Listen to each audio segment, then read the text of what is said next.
ঢাকা বিশ্ববিদ্যালয়ের খবর সংগ্রহে সেখানে আছেন ঢাবি এলাকার সহকর্মী হেদায়েতুল্লাহ সীমান্ত। সরাসরি যুক্ত হচ্ছি তার সঙ্গে। সীমান্ত, ঢাকা বিশ্ববিদ্যালয়ের ক্লাস পরীক্ষা সহ একাডেমিক কার্যক্রম কবে চালু হবে এ বিষয়ে আপনার কাছে কি তথ্য আছে, আর এ বিষয়ে কি বলছেন ছাত্র আন্দোলনের সমন্বয়করা, জানাবেন।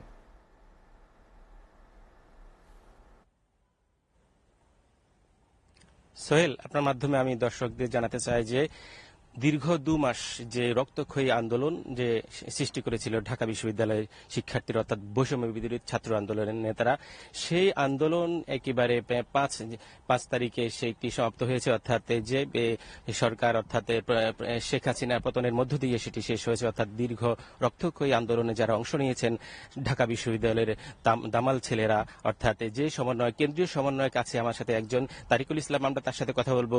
তারা কি স্বপ্ন নিয়ে সেই আন্দোলন শুরু করেছিলেন, এখন তারা কেমন বাংলাদেশ তারা দেখতে চান, আমি কথা বলবো সেই তারিকুল ইসলামের সাথে, কেন্দ্রীয় সমন্বয়ক। তার সাথে আমার প্রশ্ন, আপনারা কি স্বপ্ন নিয়ে সেই আন্দোলন শুরু করেছিলেন 5 জুন? আমি শুরুতেই স্মরণ করছি আমাদের বৈষম্য বিরোধী ছাত্র আন্দোলনে শহীদ হওয়া আমাদের ভাই এবং বোনদেরকে, যাদের রক্তের বিনিময়ে আসলে আমরা দিন শেষে বাংলাদেশকে একটি বৈষম্যহীন বাংলাদেশ বিনির্মাণের লক্ষ্যে আমরা এগিয়ে যেতে পারছি।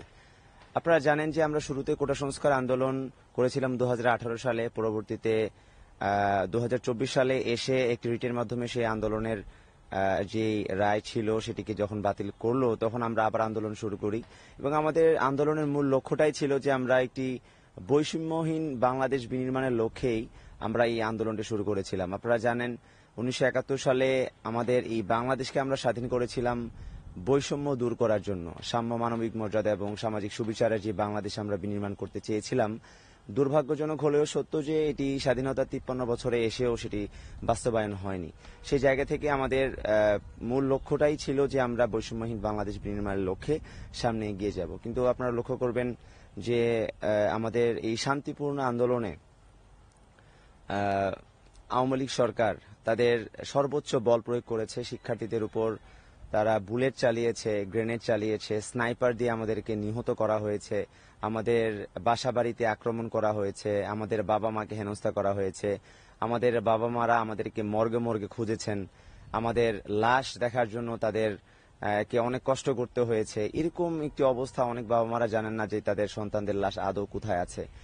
এরকম একটি রক্তক্ষয়ী আন্দোলনের মধ্য দিয়ে আমরা পরবর্তীতে এক দফার মাধ্যমে এই স্বৈরাচারী ফ্যাসিস্ট আওয়ামী লীগ সরকারের পতন ঘটিয়েছি। আমরা একটি কথা দেশবাসীর উদ্দেশ্যে বলতে চাই, আমাদের এই বাংলাদেশকে আমাদেরই বিনির্মাণ করতে হবে এবং সেই বিনির্মাণের দায়িত্ব আমাদের সবার। আমরা আওয়ামী ফ্যাসিস্ট সরকারের পতন ঘটিয়েছে এর মানে এই নয় যে আমরা ফ্যাসিস্ট ব্যবস্থা বিলুপ্ত চাই না। আমরা চাই যে আমাদের যে এক দফা ছিল, এক দফা দাবি ছিল যে আওয়ামী লীগ সরকারের পতন এবং ফ্যাসিবাদী ব্যবস্থার বিলোপ, সেই ফ্যাসিবাদী ব্যবস্থার বিলোপ আমরা চাই। সেই জায়গা থেকে আমরা আমাদের আগামীর তারুণ্যের বাংলাদেশ বিনির্মাণের লক্ষ্যে সামনে এগিয়ে যাব এবং দেশবাসীর উদ্দেশ্যে আমাদের একটি উদারত আহ্বান থাকবে যে আপনারা আপনাদের জায়গা থেকে আপনাদের সন্তানদেরকেও আপনারা বাংলাদেশের প্রতি দায়বদ্ধতা শিখাবেন এবং নতুন বাংলাদেশ বিনির্মাণের লক্ষ্যে আমাদের জনগণকে আমাদের আন্তরিক হওয়ার আমাদের পক্ষ থেকে একটি আহ্বান থাকবে। এবং আমরা সাম্প্রতিক সময়ে লক্ষ্য করছি যে বিভিন্ন জায়গায় সহিংসতা সৃষ্টি করে বাংলাদেশকে একটি অস্থিতিশীল পরিবেশ সৃষ্টি করার চেষ্টা চলছে।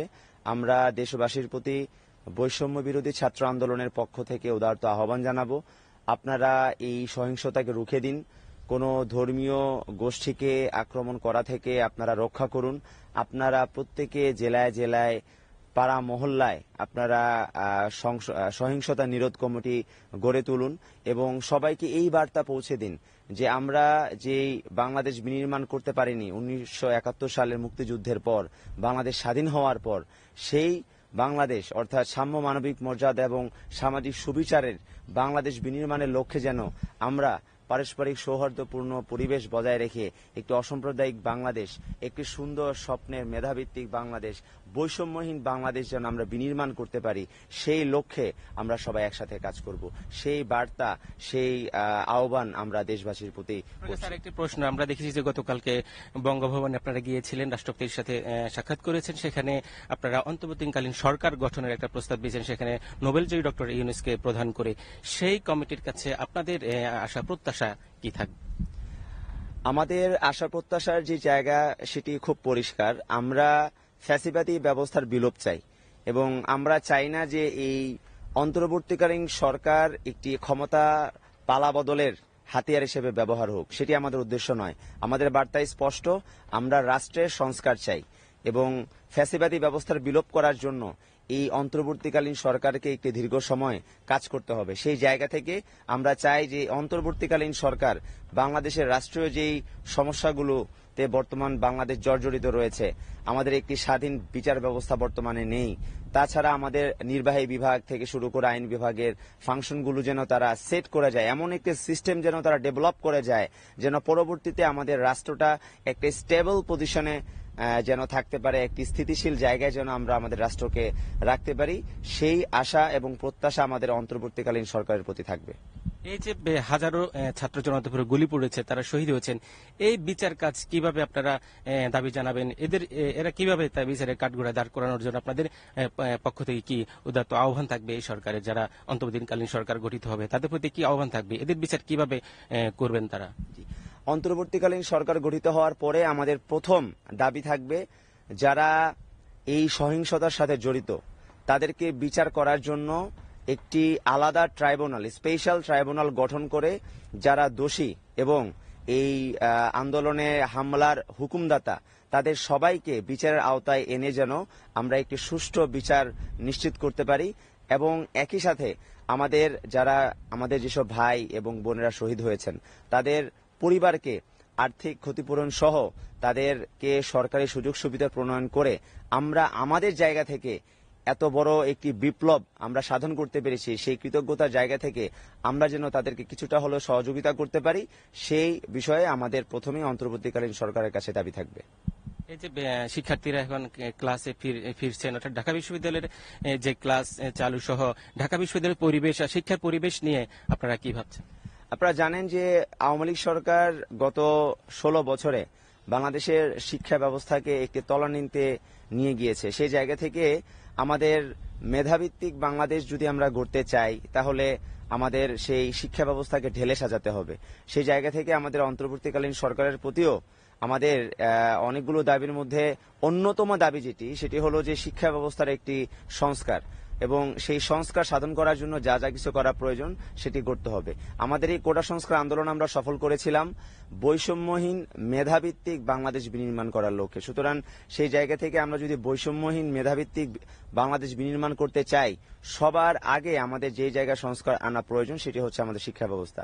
আমরা চাই যে অতি সত্বর সরকার শিক্ষা ব্যবস্থায় একটি আমূল পরিবর্তন নিয়ে এসে শিক্ষা ব্যবস্থায় আওয়ামী লীগ সরকার যে বীজ ঢুকিয়েছে, যে বিষ বাষ্প ঢুকিয়েছে, সেই বিষ বাষ্প যেন দূরীভূত করে আমরা একটি মেধাভিত্তিক শিক্ষিত বাংলাদেশ যেন আমরা গড়ে তুলতে পারি, সেই প্রত্যাশা অন্তর্বর্তীকালীন সরকারের প্রতি আমাদের থাকবে। আরেকটা বিষয়, শেষ প্রশ্ন, সেটি হচ্ছে যে বাংলাদেশের যে আন্দোলন আপনারা শুরু করেছিলেন একটা বৈষম্যহীন সমাজ বিনির্মাণ, এই বিনির্মাণ পর্যন্ত আপনারা এই সাথে থাকবেন কিনা?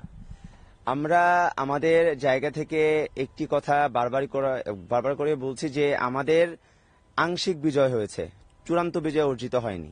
চূড়ান্ত বিজয় তখনই আমরা অর্জন করতে পারবো যখন আমরা একটি বৈষম্যহীন মেধাভিত্তিক বাংলাদেশ বিনির্মাণ করতে সফল হব। সেই জায়গা থেকে আমাদের যে চেষ্টার ধারাবাহিকতা সেটা অব্যাহত থাকবে। আপনারা আমাদের প্রতি আস্থা রাখবেন।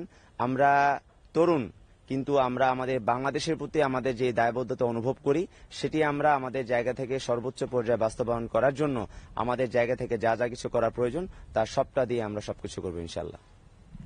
সোহেল, আপনি শুনেছেন যে বৈষম্য বিরোধী ছাত্র আন্দোলনের যে কেন্দ্রীয় সমন্বয়ক যে তারিকুল ইসলাম, তিনি বলেছিলেন যে এই আন্দোলন শুরু করেছেন, এখনো শেষ হয়নি, যেটি একেবারে শেষ পর্যন্ত তারা এই আন্দোলনের সাথে থাকবেন, অর্থাৎ একটি বৈষম্যহীন দুর্নীতিমুক্ত বাংলাদেশ বিনির্মাণের তারা যে প্রত্যাশা করেছেন, সেই যে অন্তর্বর্তীকালীন সরকার যারা আসবেন তাদের কাছে সেই প্রত্যাশা রেখে এবং কি শেষ পর্যন্ত তারা এই আন্দোলনের সাথে থাকবেন বলে জানিয়েছেন। পাশাপাশি বাংলাদেশের শিক্ষার পরিবেশ, যেখানে হলে হলে ভার্সিটিতে যে বিশ্ববিদ্যালয়গুলোতে যে অস্ত্রের যে হানাহানি জনজনানি, এটি যেন না হয় এবং কি সুন্দর একটি পরিবেশ যারা চান, সন্ত্রাসমুক্ত একটি ক্যাম্পাস তারা চান, সেই বিষয়ে তারা সতর্ক থাকবে এবং কি শেষ পর্যন্ত তারা এর সাথে থাকবেন।